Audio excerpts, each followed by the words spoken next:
Yo, what's up guys? Welcome back to the channel. Today's gonna be a fun one. I'm gonna show you guys some free ways to look for distressed properties. So come with me and let's go. Okay guys, so why are we looking for distressed properties? Let me tell you, I have made over $1 million looking and flipping distressed properties. So when I tell you that you wanna buy distressed properties, you gotta do it. So let's go out on the field and I'm gonna show you guys 3 free ways to find distressed properties. Starting with the first method, and that is gonna be driving for dollar. So what does that mean? Well, as we speak, I'm on the way to go get some ramen, right? So instead of just driving and listening to music, you're supposed to drive and look for dilapidated homes. You're gonna be looking for homes with overgrown weeds, a dilapidated roof, maybe the stucco is falling apart, possibly the paint is chipping all over the place. Unfortunately, for the sake of the video, I live in a pretty nice neighborhood. So I think the chances of us finding something ugly in this neighborhood might be a little bit hard, but we're gonna try. Okay, that's a nice looking home. That's a nice looking home. This works better if you live in the hood. Bingo, got one right there. Take a look. Okay guys, so this is one of the properties. Now, you may be watching this and probably like, well, this house isn't too bad. The roof looks pretty good. But here's the thing. As we were driving, we noticed that all the other homes are very high end, very nicely finished. This one stands out. So the chipped paint over there, the overgrown weeds here, probably somebody isn't really living here anymore.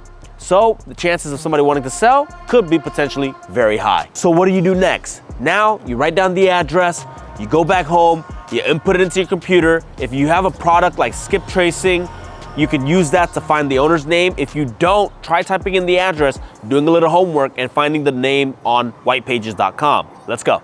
Well, look guys, we just found one. Here is another one. Look guys, we've only been driving for like 5 minutes and we found 2 potential homes. So we're gonna write the address down, go back to the office and hunt for the seller.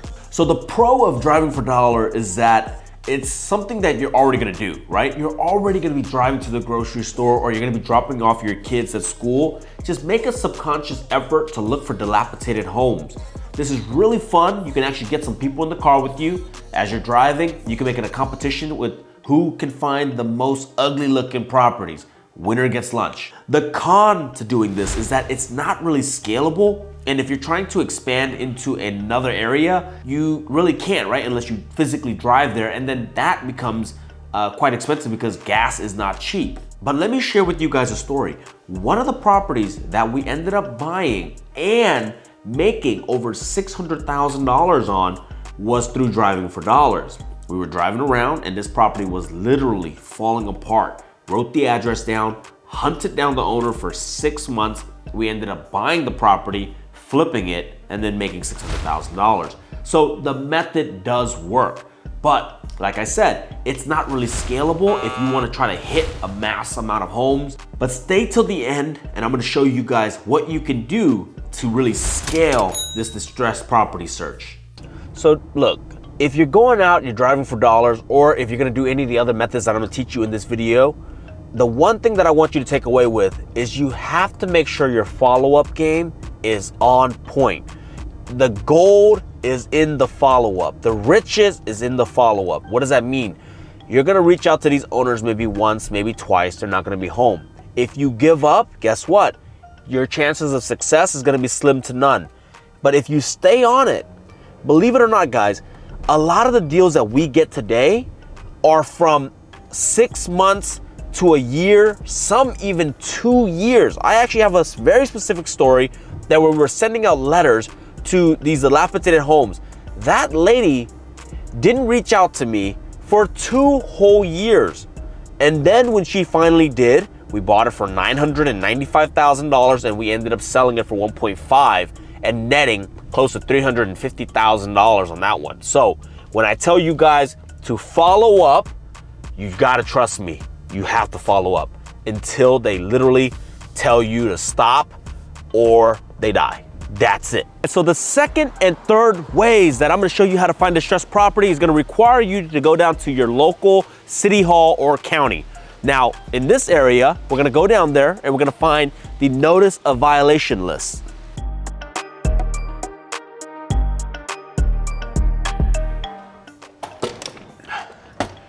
Okay guys, great success. I met with the lady. She's gonna get us a list of the violations.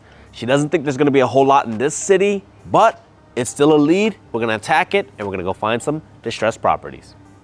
Okay, when it comes to looking for your city's notice of violation list, the pro of this is that it's quite easy. You're not driving for dollars anymore. You go to the city, they can get you a list. And the good thing is that's efficient, right? You just go through the list now and it's right there. The con, however, is that sometimes if you're in a very nice city, that list is gonna be next to none. But if you're in a busy city like San Francisco, the opposite happens. The list could be very big. It could be 10, 15 pages, and that's just a lot more data for you to go through, so it's very time consuming. The other thing that I wanna mention about the notice of violation list is that when you're going through the homes, what you wanna look for are big ticket items, right? If the house has overgrown weeds and they're getting hit with a fine, the chances of finding a very motivated seller on that particular property gonna be pretty low.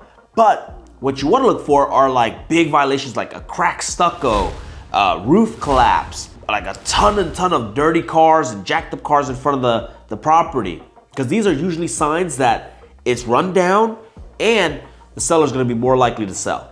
So my last tip is, you wanna make more money on your flip or the wholesale, go for the big ticket items on the notice of violation list. Now we're gonna go down to the county to get a list of properties with tax liens. Now what is tax liens? Tax liens are when people don't pay their property tax and they don't pay for a number of years. So now it's starting to pile up and the chances are they don't have the money to pay them off. So those people are gonna have a very high motivation to sell, so we're gonna go after them. Let's go.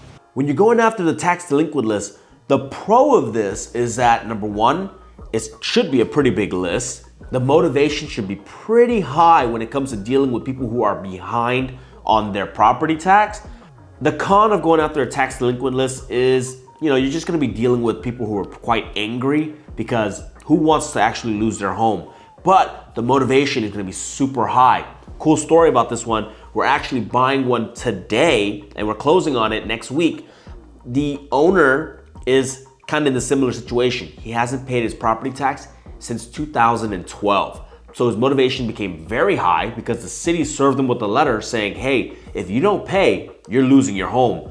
So he reached out, we negotiated a killer deal. We're gonna take care of all those tax liens and all that stuff for him. And he's gonna walk away with some money and we get a good deal on the property. And on top of that, we're probably gonna make close to $150,000 on this property doing very minimal work. And as promised, guys, when I told you that I'm gonna show you a much more efficient way of driving for dollars and actually finding more deals, making more money through wholesale, I'm gonna give you guys a free link to my course. Jump in, and this will teach you the A to Z, all the steps, all the contracts, all the deal calculators, so you guys can find flips, find wholesale deals, buy them if you want, and make a ton of money. Thank you so much for watching. I appreciate you guys. Peace.